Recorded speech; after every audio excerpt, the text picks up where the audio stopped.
Hello, YouTube. This is Keith Kevin Ken. This is Kevin, and it's time for another Pocket Dump Deconstruction. It's Saturday, March 12th, 2016. I know a lot of you who watch this, it's months, years, whatever away from that date. But I wanted you to know when it's recorded because we post these every single day. Every single day. I keep saying we. When I say Keith, Kevin, Ken, people think it's like a YouTube group or something. But no, it's just Kevin. Keith and Ken. Keith is my older brother. Ken's my younger brother. Growing up, because our names were so familiar, even my mother used to just go Keith, Kevin, Ken, especially out in the neighborhood, everyone did that. So we responded to all three numbers, ran together. I thought that was a great tribute to my two brothers, and that's why it's Keith, Kevin, Ken. I'm the middle brother. I'm Kevin. That you're looking at right now is exactly the arrangement for the picture that I just posted to Instagram 7 minutes ago. My Instagram is at Keith Kevin Ken, just like this YouTube channel. You should check it out. Every day, at least at the minimum, 4 knife-related pictures. It starts early in the morning with my first cup of coffee and some knives. So if you like knives, why don't you turn to it? And you'll get a sneak peek at some of my collection that I'll be talking about on YouTube. Okay, enough. The deconstruction part is we take a look at that picture and then we talk about it and we especially play with the knives. So let's do that. This is my Heuer chronograph that I just love. It's one of my regular rotation. It's Saturday. It's a play day. And so that's a perfect watch. It can go either way. Hard, rugged play or beautiful at lunch or dinner. Cohiba. Really a nice Cuban cigar. I'm going to celebrate Saturday with that. And like I do every day, I celebrate with a handmade cigar. Let me give you a little shade on this. This is my silver coin, my lucky coin for today. It's an Australian lunar coin. It's Australian, the second series, lunar coin, horses, the year of the horse. There's my regular thin wallet. I have one of my Word, which is just field guides, it's a different kind of brand of field guide. And now let's talk about the night. Guess what? Vodka. It's the weekend, buddies. It's time for buzzes and a lot of great knife playing with and all kinds of stuff. I'm excited for the weekend. Work hard during the week. Earn your time for the weekend. And now let's talk about the knives. It's time to talk about the knives. This is the Spyderco Spin. Oh, now let me tell you something. My plan when I woke up for my carry, since I figured I'd put on my old man jeans and have a good old time, was a simpler kind of carry, Saturday carry, than what I ended up with. That's not simple right there. And so we'll talk about that when we talk about the knives that got away. But this is the Spin. I really like this Spin. This is Spyderco. This is my keychain knife. I always have a keychain knife to put on my silver loop and to accompany my 3 keys. Simple, but like always, look, only Spyderco would put a choil, double choil on a eeny beeny keychain knife. Look, so that you can handle it. I just glanced. I thought it was VG10 steel, which is great for this little knife. Oh man, look at it. It's textured, which I really love, and it does hide any kind of imperfections or scratches or anything. Yes, it is a frame lock. Little itty bitty knife with a wonderful functioning frame lock that makes it very sturdy. I love that. I call that the pizza slice blade That's the shape. Oh, it's just wonderful. I love that. That's my keychain knife. It's called the Spyderco Spin. Look at it. There's also a Precision. Every time I keep thinking about picking up the Precision one, which is a lot dressy. There's the plain stainless one. I really like the texture though. You know, stainless steel blade handles are wonderful, but man, it's all the fingerprints and all of that stuff. So anyway, I don't know. I haven't put up the big bucks for Precision because I kind of like that it's a rough and tumble keychain knife. That is the Spyderco Spin, S-P-I-N. Oh man. You know what? I'm going to skip the middle one because I want to do a little history lesson with a lot of blades for the middle knife. So let's talk about the big knife.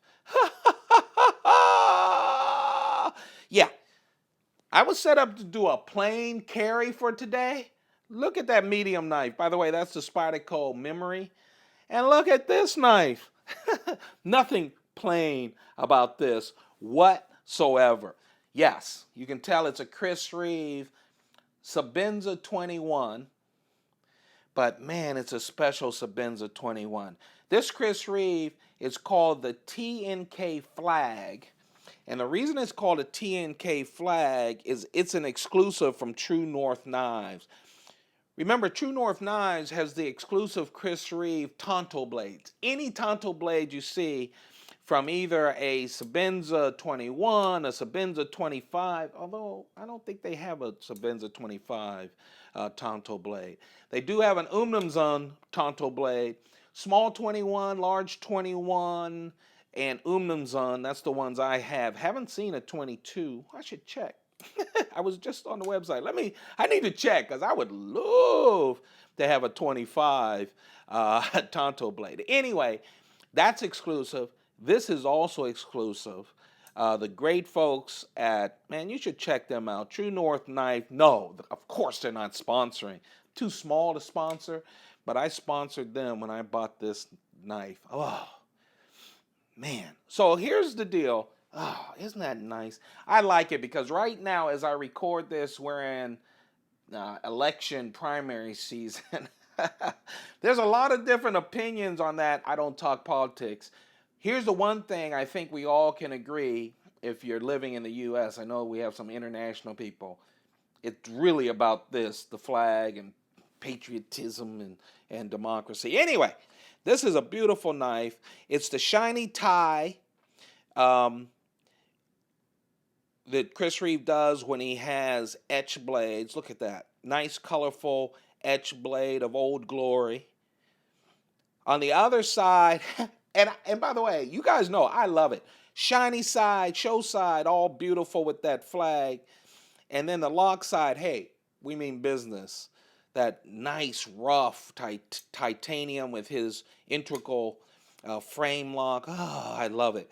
And then, if the colorful flag and the blue accents aren't enough, we have this wonderful Devin Thomas spirograph Damascus. Stainless spirograph Damascus. Is that beautiful or what? This is the only knife that I have with that spirograph Damascus, but man, it's beautiful. I love looking at the spine of Damascus. Stainless, won't rust out, and you know what? It looks beautiful, and it is beautiful, and when I pull it out with friends, they go, oh! Everyone catches their breath. The other thing about this, though, is just like the Sebenza, the meaning of the word, Sebenza is work, and that's what this can do. It can still do work. Damascus blades, don't be afraid of them. I know they look purty, and they are purty, but they also can cut real nice. So they can do work. That is the Sebenza, the Chris Reeve Sebenza TNK flag. TNK stands for True North Knives. It's an exclusive. True North also has a knife with just like this, with the scales the exact same, but the knife is just plain stainless. S35 VN steel.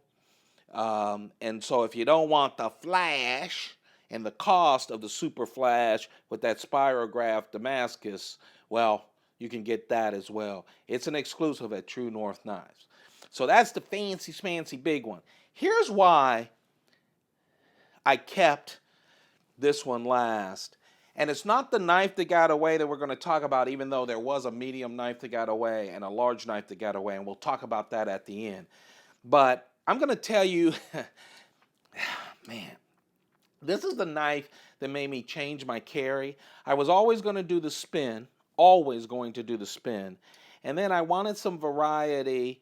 So after the spin, I found my medium knife that got away. And then I went, oh man, it's so thin and light. Let me go with the big knife that I wanted to carry. And I could because it's Saturday and I had a thin medium knife. So we'll talk all about that. But this knife right here is the memory. It's the Spyderco memory. Every time I take a photograph of it, people go, what's the blue knife? What's the blue knife? Because people really aren't that familiar with the Spyderco memory. See, it says Centofentes. Well, actually, Sal Glasser designed this. It's in memory of Frank Centofentes. Frank Centofentes, a Hall of Fame, great custom knife maker, wonderful custom knife maker. He came together with Sal and they did a number of knives. And I'll tell you, when I bought the memory and it came, and I just fell in love with it. Oh man, iodized aluminum, that Precision inlay. Precision inlay is glass fibers, the size smaller than the human hair, stitched together, weaved together into a pattern, and then they put this epoxy over it, some kind of solution. Hey, I'm not a chemist. I'm just a old, overweight knife guy. But anyway, to get this pattern is so wonderful. I've shown other knives with Precision. The pattern of the other knives are usually taken after a silk kimono from Japanese. The Precision is from Japan, that whole thing. So it's a nice Precision glass inlay. Oh man, look at that blue iodized. Look at the grid work in the back. Now remember this, you're going to be tested about this when I show you these vintage knives that I'm about ready to show you. Kind of the history of the Centofentes work with Spyderco. Just a normal knife. Look at that kind of, man, I love the feel of it. It's a gentleman's folder. Oh man, it has that, this has a liner lock, but it's so nice. Man, look at it. It's a nice, it's not inlay. It's on top of the aluminum, but it gives that feel of inlaid because they have the aluminum spreading over. Again, they put the Centofente brand on it. VG10, I believe. Let me look. Yep, VG10 steel. I do that, let me look, because I'm looking through my iPhone's viewfinder, and I'm an old man, so sometimes it doesn't give me the close picture that it gives you. Oh man, it's so beautiful. Here's the other thing. I'm trying to hit all the points for you to give you context when we go back. Look at this. So, functional Spidey hole, of course, but Frank Centofente hated the humps that a lot of the Spyderco knives have to accommodate the Spyderco hole. He just didn't like it. And so what they do is they minimize that. They have a straight, see that? It's straight, and they cut away into the scale. And it is so simple. So simple to do that. And I think what's also great about it, and a lot of knives, Spyderco and a lot of other knives, it's so easy to get to that frame lock. I mean, you don't even think about it. Because they did that to have access to the hole, look at this. Frame lock, so simple. That is the Spyderco memory. Now, when I bought that, I just got psyched. And when I read the description to talk about it was in memory of Frank Centofante's passing, And this Sal Glasser, without putting his maker's mark on it at all, just as a Centofente, did that in his memory. That's why it's called the Spyderco memory. I was wondering why. Well, now let's talk about it. I got so crazed about it. This is the collector part of me that I started searching out Centofonte knives, and I got the very first one. This is the first. I mean, I don't know Sal Glasser. I don't know Frank Centofonte. Didn't know him, but it gets me emotional when this is history. This is the very first one. This is their collaboration. Man, it is so wonderful. So this is aluminum, but they did this blasting on the aluminum that gives it this real toughness, and also gives you this, man, it's a unique feel to it. It's grippy, which is really great.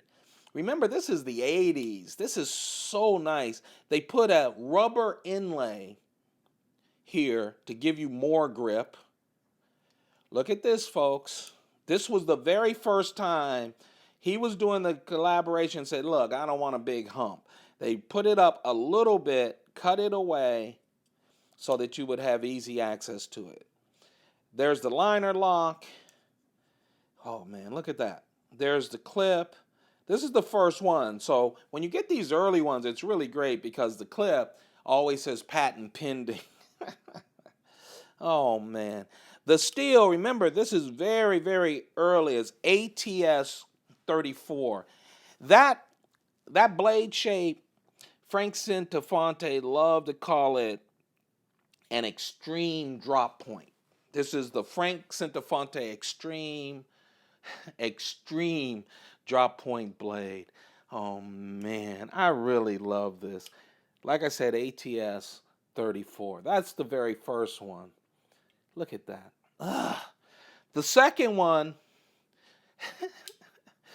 it has a Spidey edge, kind of a combination. A lot of the serrated edge, but a little bit of plain as well. There's that extreme drop point of his. Also, you notice? Look. Yep. That same kind of shape. The liner lock. Oh, I was so lucky to get these old knives in pristine shape. You can see now the start of the branding of Spyderco with a symbol. You want to see the branding? I don't even know if you can make it out. Right here it says, wait, let me see. Yep.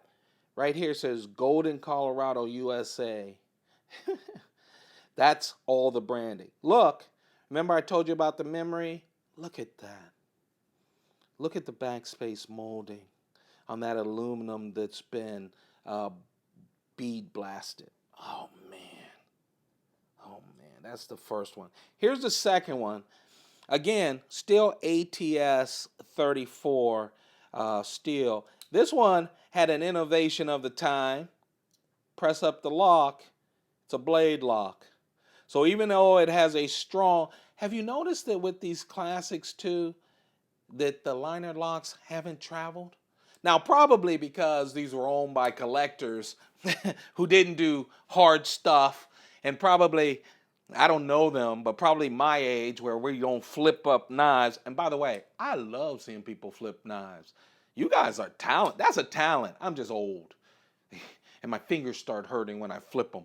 So believe me, I'm not one of those Chris Reeve freaks where he doesn't like you flipping them. I love seeing you flip them. I just don't because I'm an older guy. But look at that, man. Oh, just nice. That's the second one, keeping the same shape, that extreme drop point. And then here's where he started to look at a different design. This is the Spyderco. This is, by the way, a rare knife. You won't see this one around. You won't see those around a lot. This one you won't see either. But I wanted to give you a look at the Centofonte Vesuvius. And with this inlay, man, it's a rare knife. Combo blade. But this was his Frank Centofonte's evolution with Spyderco with the Vesuvius. Look at this. Hello, pressure. Okay, so if you have a paramilitary 2, you know you love the lock, right? Look, still smooth.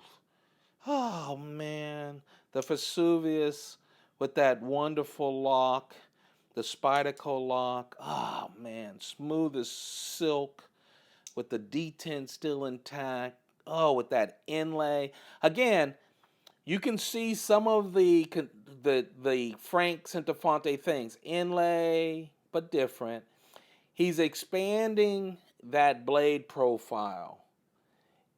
And you're probably familiar with it when you see the Centofonte 2.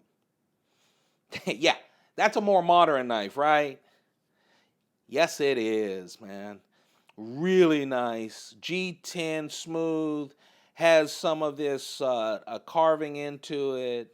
Has a palladium bug. I'm a coin collector, so I know about palladium. Has a backlock now because remember they're going, hey, we want this strength of this. This is a real working knife. Now they're up to VG10 steel. Look at this though. You can see that same pattern. So that is, I wanted to spend the time, you guys. I have these knives. I didn't want to just go, hey, look, isn't this a pretty blue knife? You can tell, though, why Sal picked this. It's a drop point. It's not the extreme drop point because all of Spyderco wants you to use your knives. So they didn't want to stretch the point of the extreme one because they know you probably didn't know about the first 2 collaborations way back when with Centofonte. But look at the inlay. New materials, but here's the inlay. They blasted this to get a different color in this. Oh, man. Ah, look at the back. Now you see the memory? Yeah, that's the dedication. Look, he didn't carry anything in the back because Centofonte didn't. Same kind of profile when it's closed. I just love this. That's respect for a knife maker and a friend, obviously. So that's the Centofonte memory. And this is the original collaboration between Sal and Frank Centofonte. Oh man, I love it. So yeah, we play with knives. We discuss it. This isn't a review show, but I'm not holding back the knives, folks. By the way, all those knives are just cool knives too to play with. So there you have it. My carry is the exclusive from True North Knife, the Chris Reeve TNK flag with that wonderful Devin Thomas spirograph Damascus. Beautiful or what? The medium is Sal Glasser, the founder of Spyderco's wonderful, wonderful dedication to Frank Centofonte, that Hall of Fame knife creator. And I gave you a look at some of his older ones. Yes, this is going a little long because I wanted you to look at Frank Centofonte. We don't remember him. You may not remember him, but we should do a dedication. So that's the medium carry. And of course, it's the Spyderco Spin as my keychain knife. So there you have it. Those 3 and all of this is what was on my Instagram at Keith Kevin Kim, but this ain't Instagram, as you can tell. This is the big knife that got away. Okay? This is the big knife that got away. I've been playing with this thing. Every time you see me bring out a Browse Blades knife, or when I do the mini, I'm going to do a number of mini collections with Browse Blades, I always play with the reloader. This is Jason Browse's collaboration with McKeel Williamson, a custom knife maker. Only 500 of these exist. Flip like a dream, right? Oh, it does flip like a dream. So wonderful. G10, highly carved G10. Look at that backspacer with G10. Look at the jimping all the way up here and here. It's just wonderful. With reverse, because you have that backspacer, it's just great. Tonto blade, D2. Jason of Browse Blades only does D2. Man, it flips with authority, doesn't it? There's the Mikhail Williamson mark. Look how nice and carved out. That's artistry. I love the deep carry clip for this. A lot of times I'm not that happy with the Browse Blade clip. This is a wonderful clip. It really is. Real deep carry. This is a fat knife, okay? I wanted to carry this knife, that wonderful Jason Browse blade reloader, because when I found the spin, I remembered this. I just talked about this, I don't know if it was yesterday, a couple of days ago in the pocket dump. This is the new Kiwi from Spyderco. The other Kiwis were slip joints, small knives. I love them because they were strong slip joints. They had the chortle. It fit great in the hand. This one though, bigger, G10. The other ones are stainless. Gives you that great grip. Look at that. Strong backlock. Man, this was my dream come true for the Kiwi. Kiwi was one of my earliest one. Yep, VG10 was one of my earliest knives, and I loved it as a slip joint. I hated that it was stainless. I wished it was bigger. I wished it had a lock. And look, there's my wire clip. Just perfect. And I know I went through all the Kiwis in one of my pocket dump deconstructions, and I ended with this. I kept thinking about this. You have to have a thin medium if you're going to deal with this thickness. And so that would have been a great pair, but I had to pick up the memory and go, oh, I forgot about this pair and said, I need something classy to match with the memory, and I got the Sebenza TNK flag. So those are the knives that got away. This was the history lesson. Those are the knives that are in my pocket. Hey, you guys, thanks a lot. Sorry it's so long. Hope you enjoyed it. Don't forget, thumbs up. Let me know that I'm going in the right direction. Leave comments. I'll respond. And also hit that subscribe button. Let's build this community, and we're going to just continue to play with knives every single day. Every single day. I'm Kevin from Keith Kevin Ken. I really appreciate you. I do appreciate you, and thank you for your time. You have a perfect day. Keep your pockets full. Goodbye.